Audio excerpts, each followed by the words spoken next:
Good morning, everyone, and thank you for joining us for the Ready, Set, Retire for Higher Education Institution Employees. My name is Brene Washington. I am a benefits educator here with the Employees Retirement System of Texas. I also have my colleague Jennifer Thompson here as well.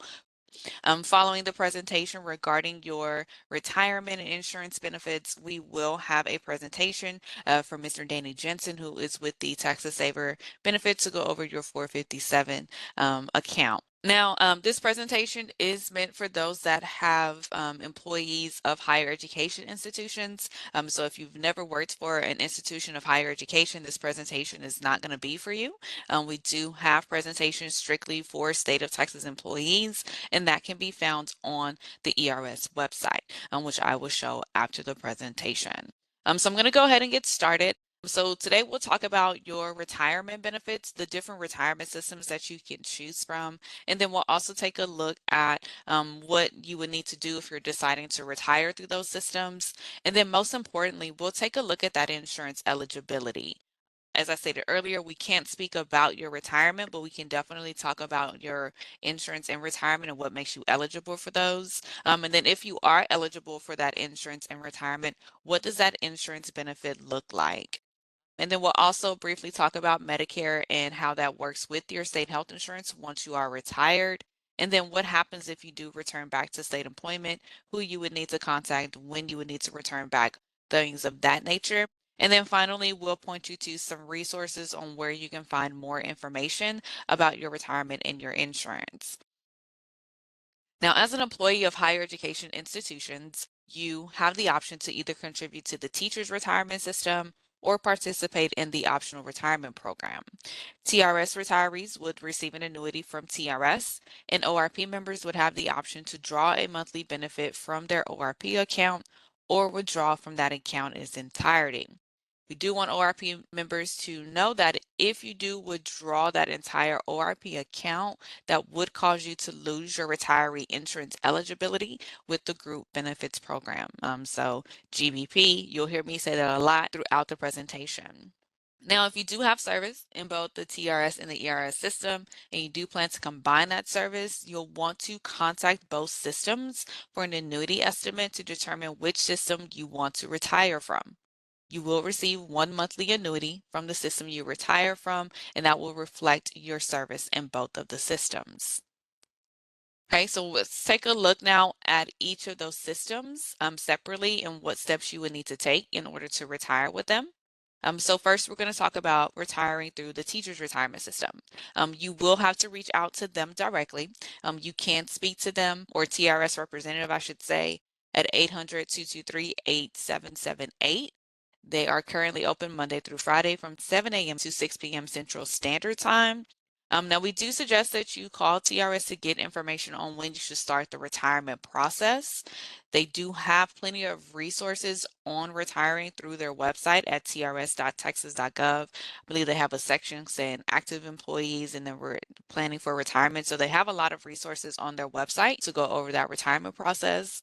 Now, it is important for you to know that TRS and ERS, we have our own rules for retirement, and you will need to speak to each system to confirm their retirement rules and their processes. ERS is not able to answer questions about the TRS retirement. However, if you do happen to have service with ERS and TRS, we are able to answer any questions on how ERS and TRS would work together at retirement if you do decide to retire through the Employees Retirement System of Texas. Remember, you can choose which retirement system you want to retire from, whether that's from ERS or from TRS, if you have service in both systems. If you do choose to transfer the service to either system, it's important to know that you will receive one check from the system you retire with.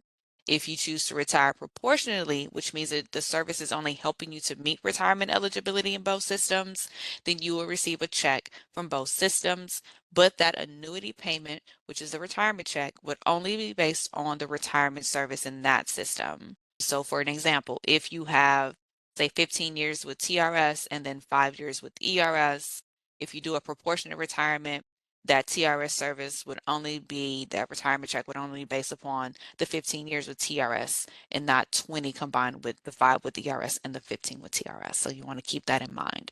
Service with an independent school district does not count as eligible service credit under the GBP for retirement purposes, nor does it count towards ERS's Rule of 80 for retiree insurance eligibility unless that TRS service is transferred to ERS through an ERS retirement. Now, if you do have service with an ORP and you are planning to retire, you will need to contact the Human Resources Office at your last ORP employer, and this is according to the Texas Higher Education Coordinating Board. To find more information about retiring through that ORP service, you can visit the Higher Education Coordinating Board website at highered.texas.gov. You would go to the About section, look under Human Resources, and then you will just follow the prompts. The quickest way to get to the information is when you go to the Higher Ed website, which you see on the screen, highered.texas.gov. They do have a search bar. If you type in ORP, it'll link you directly to more information about the ORP service. And then finally, if you have service with TRS and ERS and you meet the ERS retirement rules and you do decide to transfer that TRS service to ERS and you're retiring through us, you would need to call ERS to start the retirement application process. You can call us toll free at 877-275-4377 Monday through Friday from 8 a.m. to 5 p.m. Central Standard Time, and you want to be sure that you call ERS within a month or 2 months before your planned retirement date. Now, in order for us to process a retirement, it has to be prior to the date of retirement. We cannot backdate that retirement for you. That personalized retirement packet from ERS will be emailed or sent to you by US mail if we have no email address on file. Remember, you must have retirement service with ERS in order to retire with us and receive a monthly benefit. Now, if you do decide to retire with us, there are a couple of things that you will need to know and when you call to make that retirement with us. Now, these are going to be the same things that if you do have an ERS online account and you call us to process for an annuity estimate or ask for an estimate, these are the same things that we ask when you are asking us to calculate an estimate for you. So first and foremost, we're going to need that retirement day, which is always going to be the last day of the month. So most employees of a higher education institution, you're retiring at the end of January because you typically get your full year from TRS at the end of January. So if you are deciding to retire in January, it'll be a January 31st retirement date, okay? And then we will need to know who you're wanting to list as a beneficiary for whichever retirement option that you are choosing. We currently have 6 different options. So you would need to know who you're wanting to list to receive that benefit. If we don't already have a profile created for them in the system, we would need their name, their date of birth, and their social security number to create that profile. And then also, if you are eligible to take what we like to call a partial lump sum payment or a PLSO, we will need to know how many months of a PLSO you would like to take and if you are wanting to roll that over into any type of pre-tax account. And then finally, because your annuity is a taxable benefit, we do want to know how you're wanting those taxes to be withheld from that monthly annuity. And then also your direct deposit information. If you are wanting that to come to you monthly by direct deposit, we would just need to know your bank's routing and account number to set that benefit up. And then if at the time you are retiring, if you are Medicare eligible, we would need your Medicare information as far as like your Medicare claim number and the effective dates for Parts A and Parts B. Now, with transferring that service over as well, there will be a transfer request form that you would have to complete and then return it back with the other retirement documents that will be sent out to you by email. All of this information will be disclosed to you on what needs to be returned back in that retirement packet and then also by the representative that you speak with on the phone. And as I mentioned earlier, service with an independent school district with an ISD that does not count as eligible service credit under the GBP for retirement purposes, nor does it count towards his ERS's Rule of 80 for retiree health insurance. Okay, unless that TRS service is transferred and you retire through ERS. Now, at ERS, we administer the Texas Employees Group Benefits Program, or GBP.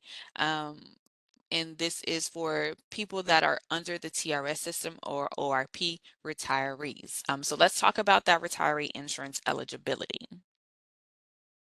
TRS and ORP retirees may be eligible for retiree insurance through the GBP with ERS if they meet certain criteria.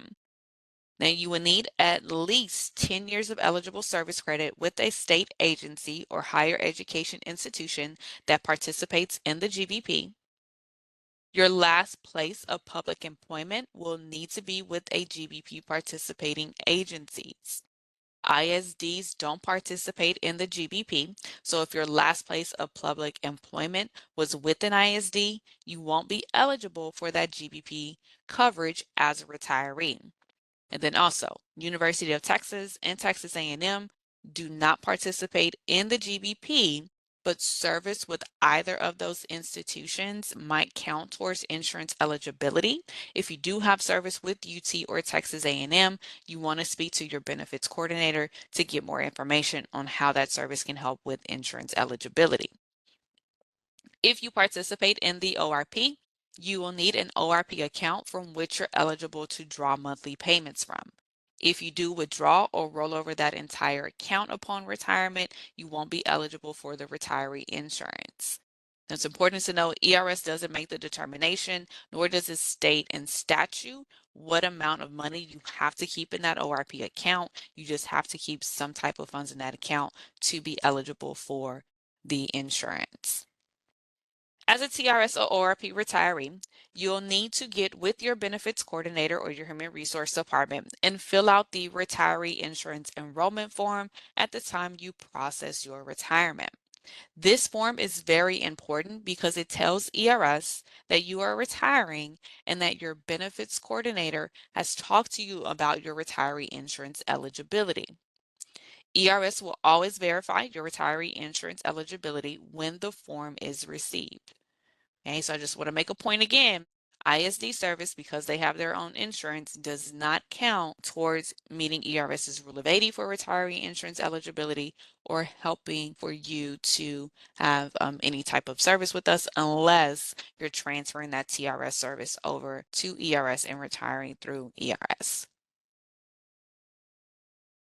Now, currently, if you are eligible for retiree health insurance, the state pays at least part of your monthly health insurance premium. How much the state pays depends on when you started working for an agency or higher education institution that participates in the Texas Employees Group Benefits Program.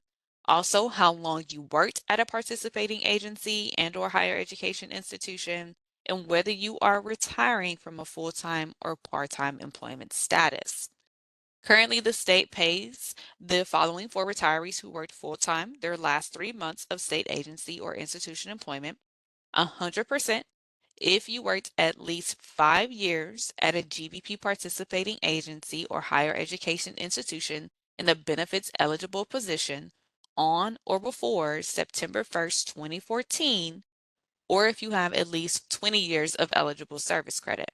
Okay, so I want to say that again. If you had 5 or more years with the GBP participating agency and you were in a benefits eligible position on or before September 1st of 2014, the state will cover you at 100%.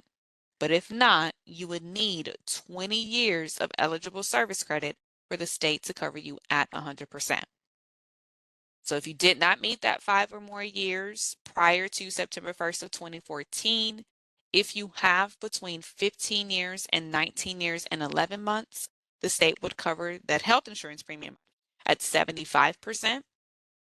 If you have between 10 years and 14 years and 11 months of eligible service credit at the time you retire, the state would cover that health insurance premium at 50%. And then if you're retiring from a part-time status, those benefits are cut in half. Your years in eligible service credit and your age at retirement determine when you're eligible for retiree health insurance. In order for you to be eligible for insurance in retirement, you must have a minimum of 10 years of eligible service credit. Some members are eligible to retire with health insurance before the age of 65.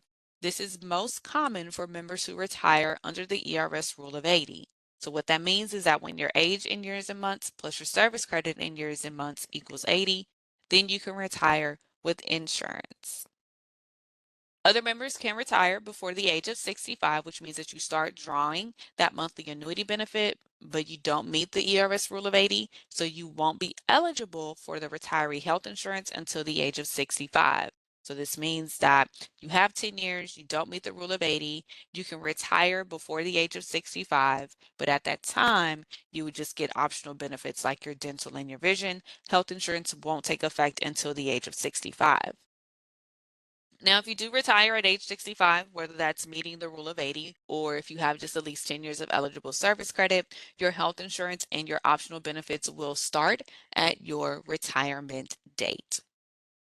When your benefits coordinator fills out that retiree insurance enrollment form, they should let you know if you do qualify for the health insurance before the age of 65.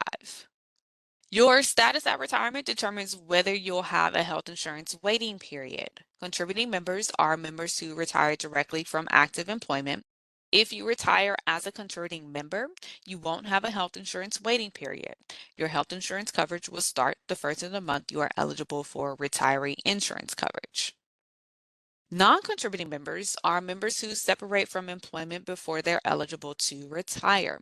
If you do retire as a non-contributing member, you will have a 60-day waiting period for your health insurance from your retirement date. However, you won't have a waiting period for those optional benefits like dental and vision.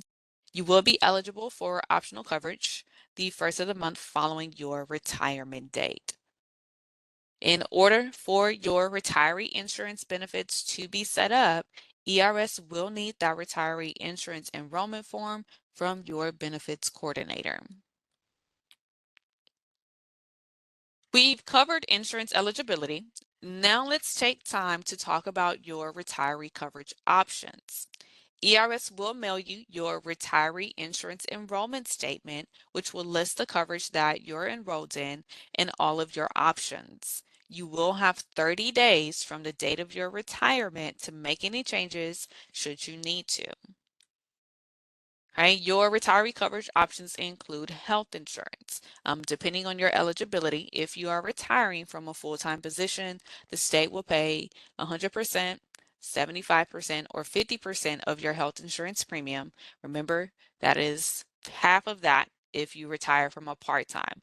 So if the state is covering you at 100%, it's always a 50%, excuse me, I got tongue-tied there, for your eligible dependents. So if they're covering you at 100, then it's a 50% for your dependents, 75%, then 37.5% for your dependents, 50% for you, 25% for your dependents.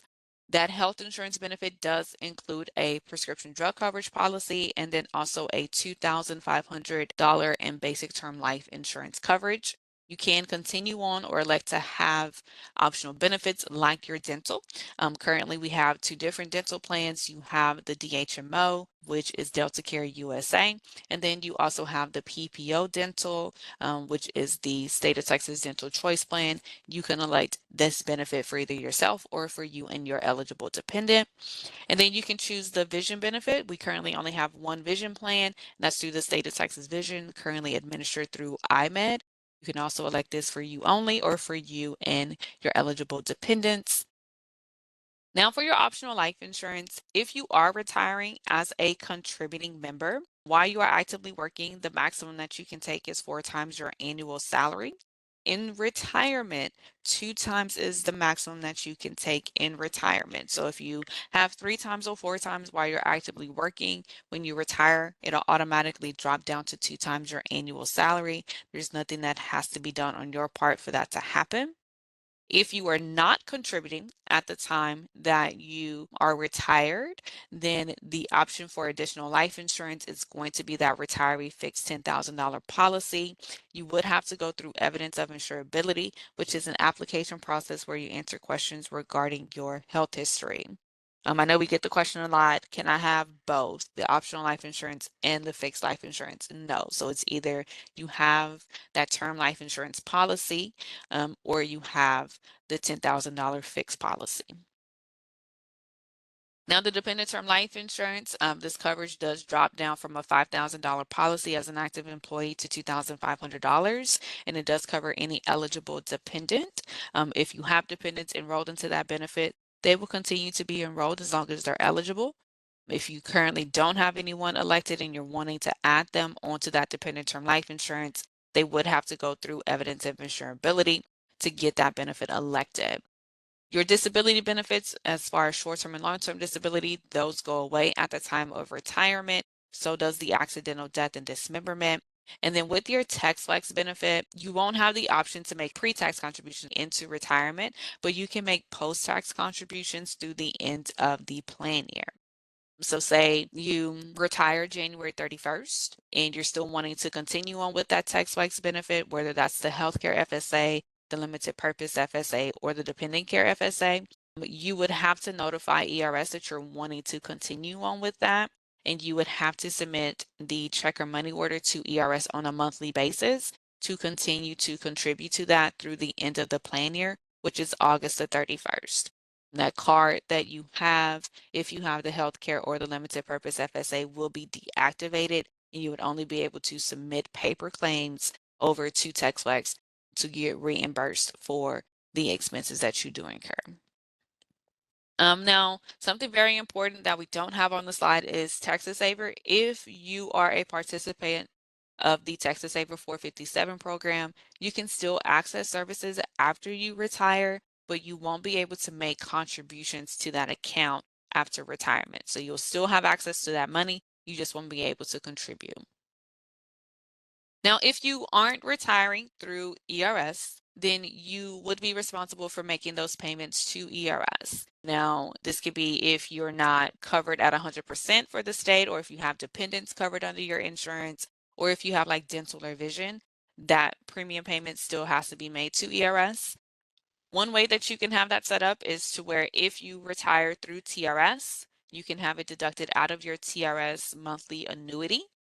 Typically, to get this set up, you would have to send in 2 months worth of premium payments after your retirement with the letter asking us to draft that out of that TRS annuity check. I know that some benefits coordinators are setting it up to where they have a form that you can fill out and you can submit that with your retiree insurance enrollment statement. So potentially you won't have to send in those 2 months worth of premium payments beforehand.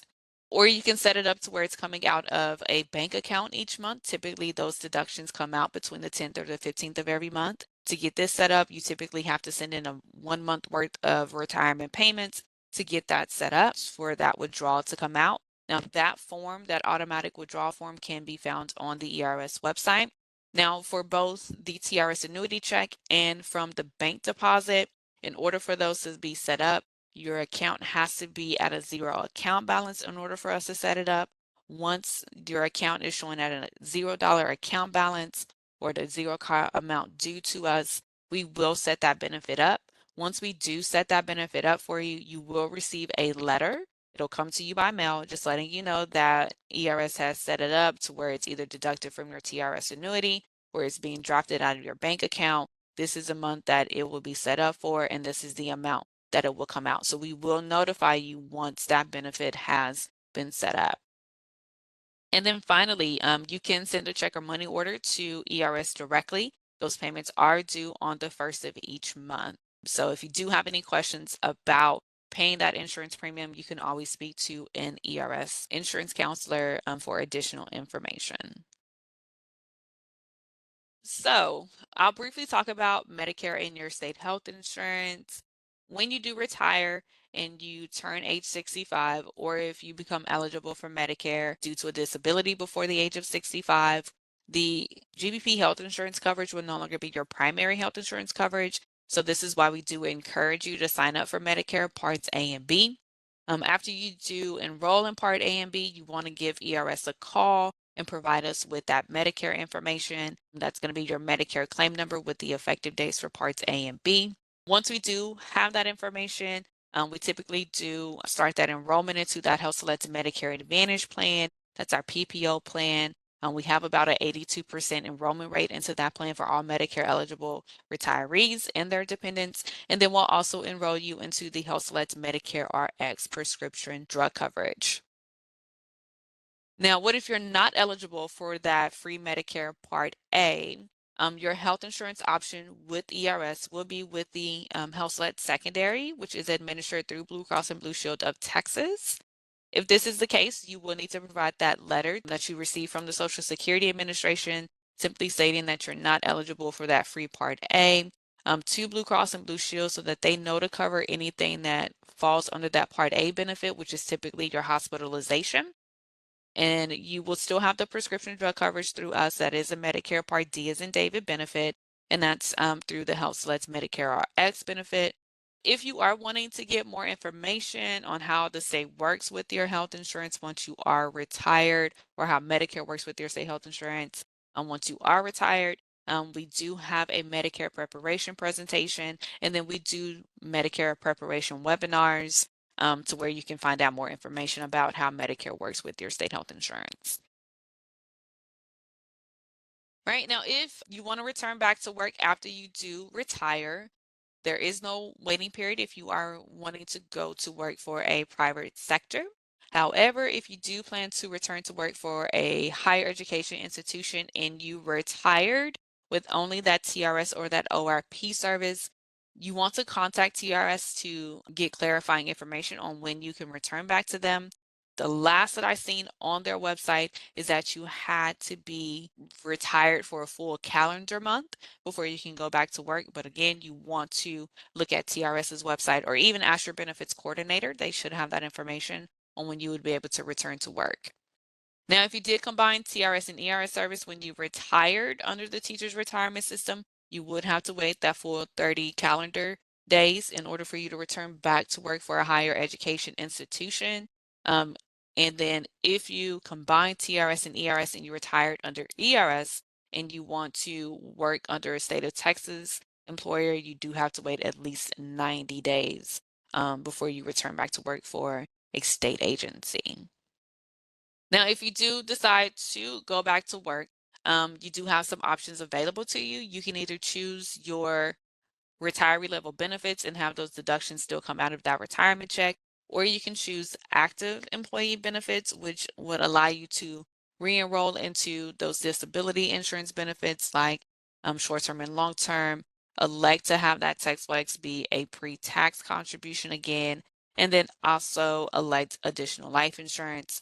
Now, we do want to let you know if you do come back and you do elect the additional life insurance, or elect active benefits, that optional term life insurance will be based on your annual salary as a rehire, and it won't revert back to your original salary when you go back to your retiree level status. So say you retired with an $80,000 salary, and then you return back to work in a benefits eligible position, and that salary is now 60,000. That optional life insurance is going to be based upon that $60,000 salary. And then whenever you go back into a full-time retiree, it's going to continue to stay at that $60,000 salary. It won't go back to the $80,000 salary that you had. So you want to keep that in mind if you do decide to go back to active level benefits. If you are Medicare eligible at the time that you do return back to work, you won't be eligible for any type of Medicare plans that the state offers. And then also for the Texas Saver benefit, if you do decide to return to work and your agency is contributing into that, you do have that option to make those contributions out of that employee paycheck. You would just have to let your benefits coordinator know that you're wanting to start those contributions again. Right. So we want to point this out to you because you, as an active employee, you do have access to this. And then even once you retire, you still have access to the discount purchase program. This is a benefit that all state of Texas employees have, including those of higher education institutions. This is a discount purchase program to where you do get discounts on many different things. I know when I am personally traveling, this is like the first place that I go to see if they have like discounts on like hotels or discounts on car rentals. They do have a lot of great discounts, and I know that each year they're trying to add more on there because it is a great benefit that you do have not only while you're actively working, but also while you retire. You don't pay anything for this. All you need is an email address and a password to set up an account. and that way you have access to all of the great benefits that they do offer. Know that I went over a lot of information, but I want you to know that you do have resources available to you. First and foremost is going to be the ERS website. There, if you do have service with us, and then also if you have the insurance benefits with the state, you can access that account to get information pertaining to your beneficiaries to make sure that your insurance is showing that the way that it should. And then also, if you do ask us to run estimates, those estimates are saved on that account. Then you also have access to give us a call if you have any questions about combining that TRS and ERS service. Again, our phone number is 877-275-4377. Our retirement counselors are open Monday through Friday from 8 a.m. to 5 p.m. Central Standard Time. If you do have any questions about retiring through TRS, we do suggest that you reach out to TRS at trs.texas.gov or giving them a call at 1-800-223-8778. And then if you have any questions regarding Medicare, visit Social Security's website at ssa.gov or 1-800-772-1213. If you have questions regarding your ORP account, you would want to visit the Texas Higher Education Coordinating Board at highered.texas.gov to get more information there. That does bring me to the end of my presentation before I did turn it over to Danny to go over the 457 benefits. Do we have any questions that we wanted to address, Jennifer? Yeah, Brene, we did have one question. So the question was, what about working for Wyndham School District? Does that count towards your rule of 80? And I think this is when we were talking about insurance. So Wyndham, I believe that they do have our insurance. So yes, that would count towards your insurance eligibility. Once Danny is done, if we do have access or if we do have time to show off the website, I can show you where you can find a list of higher education institutions that do participate in the GBP benefits. Danny, you should be able to share your screen and share your presentation. Perfect. All right, guys. Pleasure to be here today. Like Renee said, I'm Danny Jensen. I'm the retirement plan advisor in the Austin area, and today we're going to go over a brief Texas Saver Ready Set Retire presentation. Now, I know already at the top we're seeing 401k/457 program. Obviously, when we're talking about higher ed, this will be just the 457, so I will try to focus on that solely in this presentation. As you see in the bottom left-hand corner, that is my personal contact information along with a QR code that provides my scheduling link. So that will take you directly to my scheduling link through the Texas Saver website, and we'll go over how to get to that as well a little bit later in the presentation. So without further ado, let's go ahead and move on here.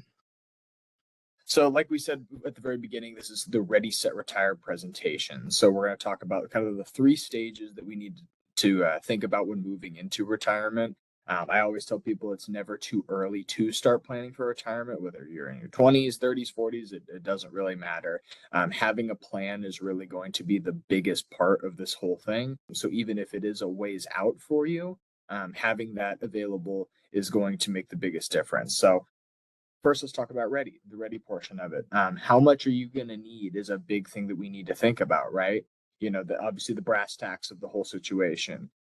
And where is this money going to come from? So looking at your income sources, having a good handle on what is going to come to you in retirement, not just from your state employment, even if there's stuff outside of state employment, previous job, pensions or annuities or other retirements at other positions that you may have, and kind of just making sure that you have a list of everything that you know is going to be coming to you in retirement. And then the set portion of it is going to be getting that retirement plan moving. So that's where we start, figuring out, hey, what kind of distributions am I going to be taking in retirement? What kind of contributions do I need to make to my retirement plans to make sure that I'm set up for retirement? And we're going to talk about some specific things to think about when making that planning, but that's the next portion of it. And then last but not least, retiring. So obviously the Texas Saver, we're just talking about 457 today, can help with a strategy for taking withdrawals through retirement. The biggest thing that I always tell people with this plan is, when we're talking about your pension system, whether that's with ERS, TRS, whatever the case may be, and also with Social Security, which for most of you, those are going to be your biggest income events when you get to retirement. Those are defined benefit plans. So there's very, very little room for any customization or anything like that. It's basically, hey, we're contributing the set amount, and then, depending on when we retire, this is going to be our life benefit, right? With the Texas Saver program, we heavily emphasize customization and kind of building this plan to meet your requirements, because that's what it's there for. It's there to help you bridge the gap between, where you're going to be with your income and where you want to be as far as being in retirement. And along with that comes with staying in touch, right? So when you guys retire from your state position, you don't lose access to the Texas Saver program. You're still able to meet with me, perform readiness reviews. If you have life events that you need to take care of, you can still change allocation. Obviously, the only thing that we lose out on is contributions because we don't have that earned income piece. But other than that, you're still able to stay in touch. So moving on here, these are some things to think about when we're talking about retirement. So what expenses are you going to have to cover? So these are things that kind of go in our base budget, but also outside of our base budget, and things like long-term healthcare. Do we have, home renovations, or are you relocating out of the area, after you retire from your position? Is there a travel budget that you need to allocate assets for? Want to go see the world once you have all this free time or something like that? We definitely need to make sure that we have a plan of attack for making those things happen. It's always important to remember to account for inflation as well, because we know that that's good, especially in the past 4 or 5 years, that's affected all of us greatly. And who knows when another big set of inflation numbers could hit us. So always keep that into account as well. And then last but not least, keeping track of your spending habits. So this, for me, every advisor, I believe, has his own style. And for me, this is the one that I emphasize heavily. And that's having a strict budget. And I know you guys have all probably heard this before, but I really want to emphasize, if this would be the first place I would start, if any of you are wanting to, really get going on your retirement journey, or become a little bit more financially secure with how your situation is.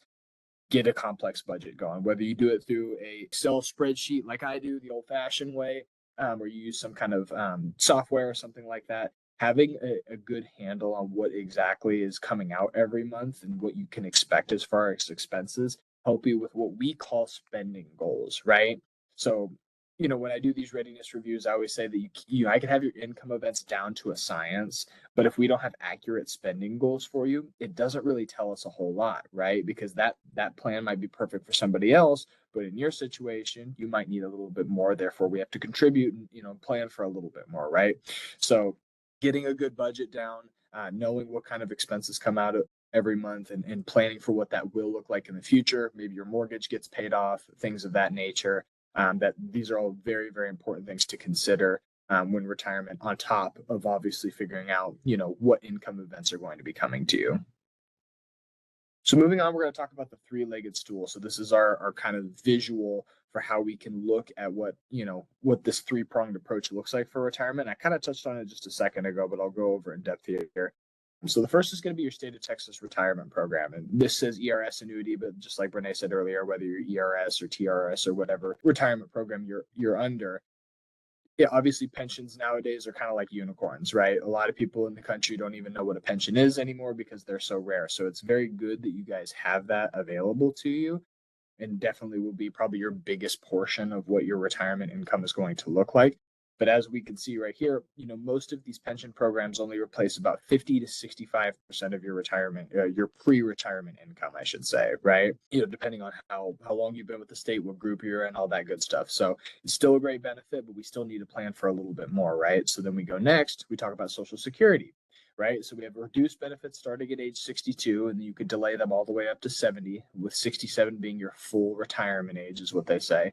And like it says right here, subject to change, right? We don't know what Social Security is going to look like in 10, 15, 20 years, but it is probably the second other largest portion of what your retirement situation is going to look like. So that's our first two legs. Definitely great sources of income there, but still probably won't get you to where you're actually looking to be without, as you guys probably guessed, the third part of it, the Texas Saver 457 plan.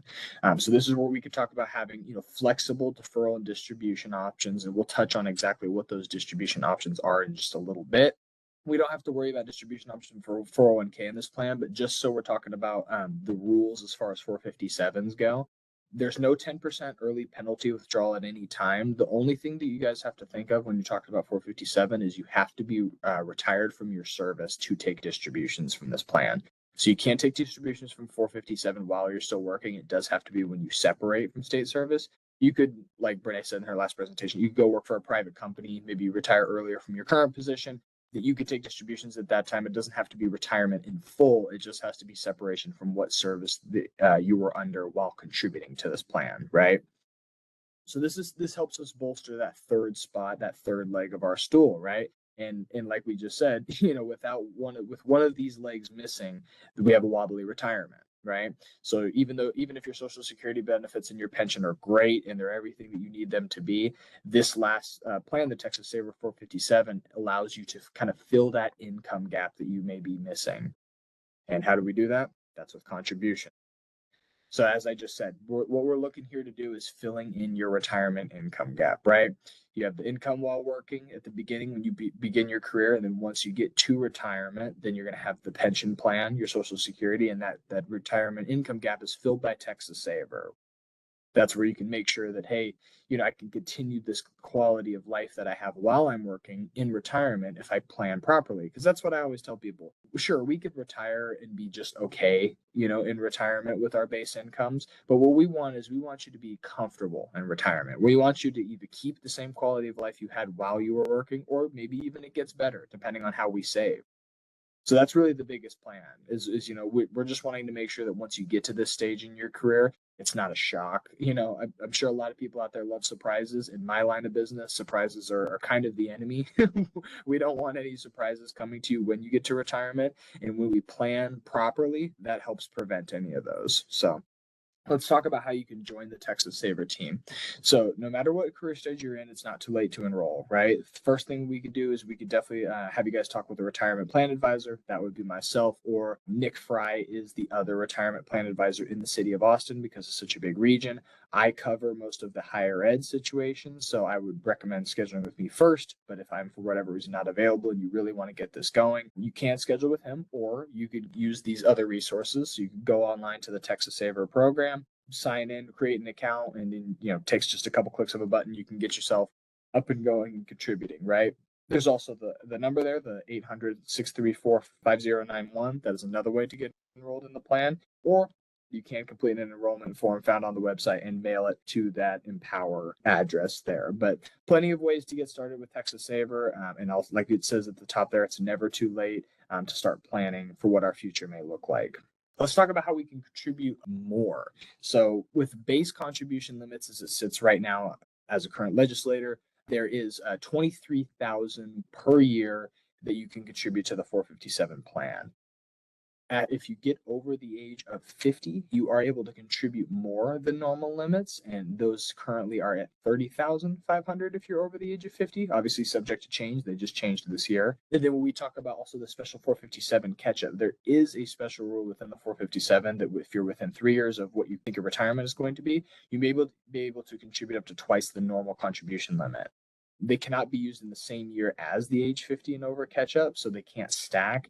And this is one of those things that does have to get approved. And so if this is something that you're interested in, I would recommend scheduling an appointment or reaching out to me, and we can make sure to get everything filled out to see if you qualify for that. So, but just another way to catch up and get as much planned for retirement as possible. Even if you're in the later stages of your career and you're considering retirement soon, there's plenty of ways to bolster that account so that you're where you want to be by the time that you actually separate. So also we could talk about giving our savings a boost with some other ways, right? So the first one's going to be outside assets from qualified plans. And I kind of touched on this a little bit earlier. This is where we're talking about rollovers, right? So if you have other qualified retirement plans from previous employers or what have you, on most bases there, sure, there's some rare occasions where maybe it's not available, but almost every time you are able to roll these into the 457 plan. So something to think about there as far as consolidating. Maybe you cut down on some account fees that you're paying on some other organizations. And also just the ease of use, right? Having all of your assets in one place as far as qualified retirement options will just help it be managed easier. There's also situations where you could use unused vacation payouts to contribute to this plan. You get with your payroll department on that, and then other lump sum payouts as well. Like caveat there is that you do have to be enrolled for at least one pay period before you are scheduled to retire. So if you're planning on just using the 457 to dump your unused vacation time and maybe some lump sum payouts you have before you retire, just make sure that you're enrolled for a pay period before that retirement so that you're able to contribute to this. And like I said, make sure that you're considering those rollovers and how we can help you with that. We have a full rollover team that can assist you with that transition if that's what you're looking to do. So this is kind of a mock retirement timeline for us here. Kind of shows some ages and what to think about when we're getting into those later stages, closer to retirement age. And the first one's going to be age 50. That's when we get that catch-up contribution. So like we just talked about, that's where your 23,000 moves up to the 30,500 once you get over age 50 as it currently sits. Age 59 and a half is not really going to apply to this plan because that's a 401k feature, so we can skip that. And then age 62 is the minimum age that you could start receiving Social Security benefits. I mean, like it says right there, for full benefits, you could delay until 66 or 67, depending on your age. For most of us here, I'm assuming we're going to be at 67 there. Also, age 65 is when Medicare comes into play. So think about that as well. And then last but not least, when we're talking about age 73, that's when we're looking at the required minimum distributions. So as far as it sits within the Texas Saver program, you never have to take distributions from the account until we get to age 73. And that's when the IRS is basically saying, hey, we've allowed you to have these tax-free contributions at this point. Now we want our tax money. So that is the only time that you will have to take distribution is once that rule comes into play. Just a little timeline here, kind of some ages to think about. Starts at age 50 all the way up to 73. But before then, there should be something over here on the backside that says any age before 50, and this is where we start planning. If there's one thing that we all come out of this meeting is that we should start planning for our retirement, right? If you haven't made any strides to kind of see what that's going to look like for you, just take the time to at least get a little bit more knowledge about your own situation. Take a look at these programs, take a look at ERS, make sure that you're covered and make sure that hey, I kind of have an idea of what this is going to be like when I get there, even if it's a ways down the road.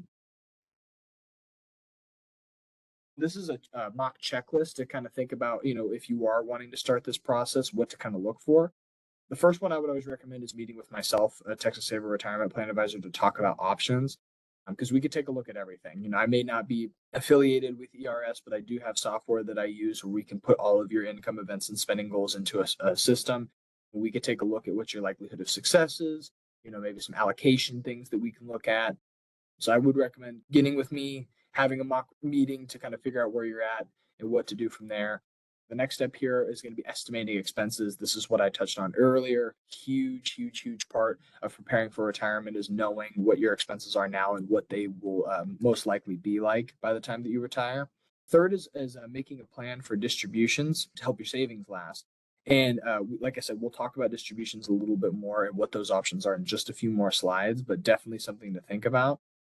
Fourth, definitely consider talking to a tax advisor. So one thing that I am not allowed to be with this plan is a tax advisor. So that is something that I would recommend going to take a meeting with and kind of seeing, what kind of strategy you can implement to maybe reduce your tax liability. Just a very, very good practice there, along with everything else that we've been talking about. Then next, we'll talk about contributing as much as you possibly can, right? Rules for contributions vary depending on the person. Some people may be able to put a certain amount, other people are going to be able to put more. But the most that you can do without affecting your current quality of life today, that's always going to be best case scenario. Last but not least, reviewing your investment options within the Texas Saver account to make sure they're in line with your goals. I always tell people, when we're talking about allocation, this can change at any time, right? You might be in for example, very aggressive risk strategy for most of your career. Then once you get closer to retirement, you back off a little bit. Then when you realize how much income you have, maybe you bump it back up to aggressive. That's the reason it's called risk tolerance, is because it's dependent upon the individual and it can be an ever-changing thing. At some point, depending on how your outlook is on the market, you may have a higher risk tolerance than others. That's completely fine. Just make sure that they are in line with what your current strategy is. So here we are. This is what we've been talking about as far as distributions, right? So let's talk about what your options are when taking distributions. This is one of the biggest parts when we're talking about that customization piece with Texas Saver. You have 3 distribution options. There's technically quite a bit more than that, but these are kind of the categories that you can have for your distribution. First is going to be periodic withdrawals. And so that's going to be the, setting up regularly scheduled withdrawals on some type of time frame. It could be monthly, quarterly. There's also weekly. You can kind of set it up basically however you want there as far as those periodic withdrawals. That's going to be the most like what you guys are used to with your earned income, like a steady paycheck. You can kind of align that with your pension benefits and social security benefits if you kind of want all the money to come to you at one time or stagger it. It's up to you. Next, we could talk about partial withdrawals. This is on that take it when you need it basis, right? So if you're in a situation where your fixed income assets are providing you with enough base income to where you don't need your Texas Saver plan to rely on as far as month by month income, that's where you implement that take it when you need it strategy. Just, maybe for those big events like vacations or renovations or whatever the case, kind of like a giant emergency fund, basically. You could also do that in conjunction with your periodic withdrawals. So if you have a regular monthly withdrawal set up and then you think, hey, you know what, this month I might need a little bit more, that's where that partial withdrawal can come in as well. And then last but not least, you are able to do a lump sum distribution if you like. And that's where you would just take the entire amount out. Obviously, if you have been contributing on a pre-tax basis, there will be quite the steep tax situation there upon that distribution, but definitely available for you as well. So let's talk about solutions. We said this earlier in the presentation. The retirement doesn't mean goodbye as far as what the Texas Saver program goes. As soon as you retire, you don't really lose access to anything within the plan besides being able to contribute to the account, right? So you're still able to keep all of these great tools and benefits like your discounted team fees, as far as what your accounts cost per month. You still can add your money into your account by rolling it in from qualified plans. Managing your accounts in one place is also available still to you as well, helping you build a spend down strategy. Like I said, you could still meet with us and kind of figure out some budgeting options and allocation changes and that sort of thing for those one-on-one meetings. And then also you keep your personalized website experience. So our website does allow you to link outside accounts and kind of keep all of your financial picture in one place. That does not leave you if you were to leave your position currently. Here are a couple more resources. We definitely have the customer service number right here. That's going to be for all of your kind of ops based issues. If you're having tech support issues or something like that, definitely reach out to the customer service center, 1-800-634-5091. They can also help you with a slew of other issues, rollover stuff, enrollment, things of that nature. They're a great resource. Next, you could also go to the Texas Saver website. This is probably the first thing I would recommend everybody do. Go to the Texas Saver website, get familiar with it. If you are wanting to sign up and start contributing, register and go through that process. And there's also a bunch of information, tools, resources. There's a bunch of tabs that have plenty of retirement data and things to consider. So feel free to browse through that website. And then I just added a couple in here as well that might help you out. AARP, the Social Security website, the Medicare website, and IRS, just so you can keep up with the current state of things as far as legislator goes or your Medicare situation. And Social Security website is also super important because I would definitely recommend if you're getting close to that Social Security age, go on Social Security and request an estimate. That way you kind of know where you're at currently and what you can expect getting close to that time, so you can make an informed decision on when to take that Social Security. Because as most of us know, delaying from 62 to 65 is going to make a big difference as far as your benefits. And then obviously we could delay all the way up to 70 if we like. So let's talk about keeping in touch. These are some things that are definitely important when you're talking about if you currently have a Texas Saver account or if you are going to create a Texas Saver account. Beneficiary designation. So we are on a separate system than ERS is. So if you have beneficiaries or your changes of address submitted with ERS, you also have to update those with us as well. And the beneficiary form process is listed on our website as well. State of Texas still does require wet signatures on that. So it's going to be one of those, sign and scan or sign and mail kind of situations, but it's not too much of a big deal. I mean, this can help ensure that your assets are distributed according to your wishes. So it's never something that we want to talk about, right? We never want to think about the untimely event of our passing. It's just better to be safe than sorry. I used to work in the banking industry for a long time, and so I have a lot of experience with probate, unfortunately, and it is a nightmare, let me tell you. So keeping those beneficiaries designated just in the off chance that it happens is definitely going to be best case scenario. And then same idea, updating your address with the Texas Saver program, or you could call the number there just to make sure that we have the most up-to-date and accurate information for you guys. This is our updated retirement plan advisor list as it sits right now. and you could kind of see what our map looks like. We have a whole slew of great guys here on the team. As you can see down at the bottom right, that is myself, my contact information, along with Nick Fries as well. He's my partner in Austin. We actually are going to be receiving another retirement plan advisor in the city of Austin to kind of help us out because this area is so densely packed. Here are your other folks. If you happen to not be in the Austin area, you can reach out to whoever is listed under your region. And like I said, we have somebody assigned to every spot in Texas. So I might not be your actually assigned advisor if you're not within the city of Austin. To refer to this map, it's also on the Texas Saver website for you to take a look at. And we have meeting availability for all of our guys here. So let's talk about how to schedule an appointment. So I showed you guys my QR code there at the beginning. This is also the other way that you can schedule when you log on to the Texas Saver website or you bring it up in your browser.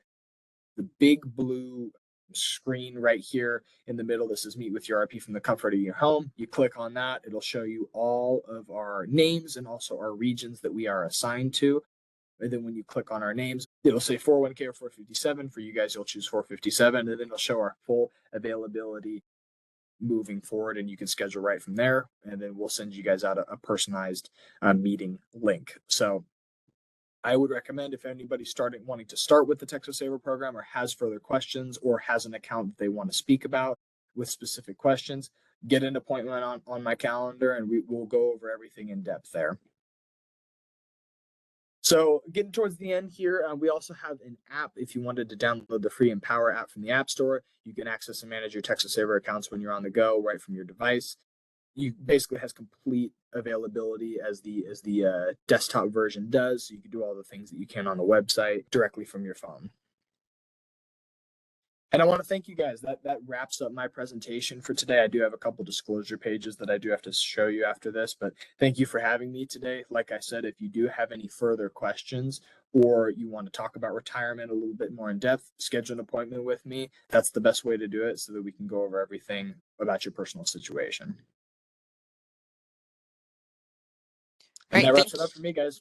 Thank you for that information, Danny. So he's put that QR code up on the screen.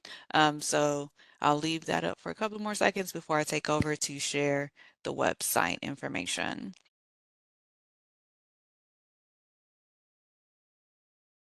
Thank you, Danny. Now I am going to go ahead and share my screen to go over the ERS website. So here, right now, we have the ERS public website, which is just ers.texas.gov. For those that are in the higher education institution, if you click on the active employees in that green banner, it'll take you to the active employees homepage, and then you would go to retirement contributions and planning. And then you would scroll down here to the retirement with the TRS or RP system. And it gives you a lot of information here. For one, we do link you to the TRS website. If you click on this link here, it'll take you directly to their homepage to where you can find all of the information pertaining to retirement. As I said earlier, they have an active members, and then you click on that, and it gives you a lot of great information about planning for retirement with them. I'm going to go back to the ERS main page, and then we do have a link for the ORP service. It just tells you how ORP service works with your benefits with ERS. We are working to update it so where it links directly to the ORP system so that you can have a direct link to their website to get information there. So I'm going to go back to go here. And then I did state that you can find a list of higher education institutions that participate in the GBP. If you just type in higher education in that search bar, it'll pull up a list of all of the higher education institution that participate with the GBP. So as you can see, Wyndham School District is part of the GBP. So if you are an employee of a Wyndham School District, you do have the GBP insurance, so that does help to qualify you for insurance and retirement. Remember, if your last place of public employment has to be with a GBP participating agency in order for you to have are insurance at the time that you retire. Okay, that service with that independent school district does not count as eligible service credit for retirement purposes, nor does it count towards that retiree insurance eligibility unless that TRS service is transferred to ERS through an ERS retirement. Okay, if you are actively working under any type of higher education institution, you are actively contributing to TRS for your retirement. Your insurance would be through ERS. So I know we got a question about like unused sick and unused vacation time. ERS can't answer that question. All we can tell you is that doesn't transfer. If you're planning on transferring service to ERS and retiring through us, that doesn't transfer over. So you would have to speak to TRS on what happens with any unused sick or unused vacation time that you would have in their system at the time of retirement. Okay, so I'm going to go back to the ERS main page. And I do also want to mention we do have a handout that kind of goes over if you do decide to retire, transferring service when you're eligible, how insurance works at that eligibility, pretty much the same information that I went over in the presentation. You'll find it in this handout here, which is also available on the ERS website. Okay, it goes over eligibility if you decide to return back to work. All of that information is on here for you. And then we do also have the PDF version of this presentation available on the ERS website for you to view at any time. So you do have access to that information here on the ERS website. I am going to go back to that main page. Okay, so someone's saying I'm not TRS, I'm ORP. I missed the very beginning. Is my system for retirement ERS or ORP or both? So if you are within the ORP system, your retirement is going to be through ORP. Okay, in order for you to have insurance in retirement, if you are an ORP member, you have to remain some type of account balance in that ORP account at the time that you retire in order for you to have insurance eligibility with the IRS. If you are wanting to get information about your retirement through ORP, you would have to visit the Texas Higher Education Coordinating Board. Let me try to get there. So you would just go to highered.texas.gov. In here, you see the search bar here. If you just type in ORP and hit enter, that first option would be optional retirement program. If you go there, this is where you can find all of your information pertaining to the ORP. It also tells you who you would need to contact if you get ready to retire, what you would need to do, and it gives you an overview of choosing TRS versus ORP. So you would go through ORP for any type of retirement questions. Okay, so someone's asking if I retire at 65 with 10 plus years with ERS but want to decline health insurance as a retiree, am I still eligible for the basic term life insurance? No. So the basic term life insurance comes with the health insurance. So if you don't have the health insurance, then you don't have the prescription drug coverage or that basic term life insurance policy of $2,500 as a retiree. But if you do have the additional life insurance, which is based upon your salary or that fixed life insurance amount, you can continue that without having the additional health insurance, without having health insurance through the state. Okay, I'm going to go back to the ERS website, which is here. If you do want to attend another session, or if you have questions about Medicare and you're wanting to attend a webinar for Medicare, we do have those posted on the ERS website. Easiest way to get to those Medicare sessions is just by going to that ERS events calendar, scrolling down, going to the Medicare preparation sessions. On the right hand side, you'll see we have the PDF of that presentation with the recording of the presentation as well. And then you also have access to sign up for a webinar. Looks like the next one is going to be in April, on April the 25th, that you can access. But if not, if you don't want to wait that long, you do have access to visit the recording or the PDF of that information as well. So I'm going to go back here.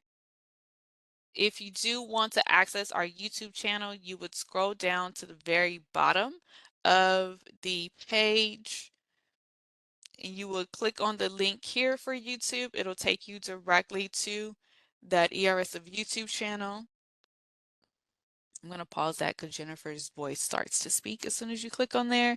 As you can see here, we do have a recording of the higher education institution presentation. It is from 2 years ago.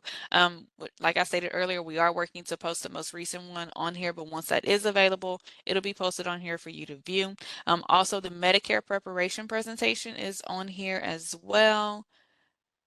Let me try to get to it. I always struggle with finding it on here for some strange reason. But it is on here as well. If you have the time to go through and look through the videos, it is on there. And you have access to look at that. So as you can see here, it's the Medicare preparation presentation that you have access to at any time. And then also, if you do have questions regarding retirement, you do have that availability to make an appointment with an ERS retirement counselor. If you go back to that events calendar, click on Meet with an ERS retirement counselor, you have access to our calendar. As you can see, it is pretty full right now. First available is not going to be until Friday, March the 22nd, and that's going to be a virtual appointment. But say you do want to sign up for that, it's going to ask you for your information, first, last name, last four of your social security number, so that way we can access your account. And then it does ask you if you do have service with another retirement system. So you want to hit TRS or whatever other system that you have and then hit OK. That way we can reach out to TRS prior to your retirement to get the information from TRS regarding if you're grandfathered with them. If not, we look at the highest 5 years that you have with them and then also your years of service. I had a question in the Q&A about if we'll still use your TRS salaries when determining your benefit. So it's whichever salary is higher. So if your TRS salary is higher, that is what your annuity benefit is based upon when we're calculating that benefit for you. Okay. All right. I don't see any other questions in that Q&A box.